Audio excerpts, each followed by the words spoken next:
Doctor B R Ambedkar ಅವರ ಜನ್ಮದಿನಾಚರಣೆ. ಧಾರವಾಡ ಜಿಲ್ಲೆಯ ಕುಂದಗೋಳ ಪಟ್ಟಣದ ಡಾಕ್ಟರ್ ಬಿಆರ್ ಅಂಬೇಡ್ಕರ್ ವೃತ್ತದಲ್ಲಿರುವ ಸಂವಿಧಾನ ಶಿಲ್ಪಿ ಡಾಕ್ಟರ್ ಬಾಬಾ ಸಾಹೇಬ್ ಅಂಬೇಡ್ಕರ್ ಅವರ ಮೂರ್ತಿಗೆ ಕೆಪಿಸಿಸಿ ರಾಜ್ಯ ಪ್ರಧಾನ ಕಾರ್ಯದರ್ಶಿ ಶ್ರೀ ಷಣ್ಮುಖಪ್ಪ ಎಸ್ ಶಿವಳ್ಳಿ ಅವರು ಮಾಲಾರ್ಪಣೆ ಮಾಡಿ ಕೇಕ್ ಕತ್ತರಿಸಿ ಸಿಹಿ ಹಂಚುವ ಮೂಲಕ ವಿಶಿಷ್ಟವಾಗಿ ಜನ್ಮದಿನ ಆಚರಿಸಿದರು.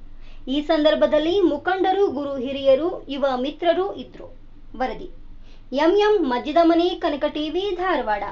ಕನಕ ಟಿವಿ ಕನ್ನಡ, ಸುದ್ದಿ ನಿಮ್ಮದು, ಧ್ವನಿ ನಮ್ಮದು. ಯಾವುದೇ ಸುದ್ದಿ ಹಾಗೂ ಜಾಹೀರಾತು ನೀಡಲು ಸಂಪರ್ಕಿಸಿ. ರಾಜ್ಯಾದ್ಯಂತ ಪ್ರತಿ ಜಿಲ್ಲೆ ಹಾಗೂ ತಾಲೂಕು ಭಾಗದಲ್ಲಿ ಮಹಿಳೆಯರು ಹಾಗೂ ಪುರುಷರು ವರದಿಗಾರರು ಬೇಕಾಗಿದ್ದಾರೆ.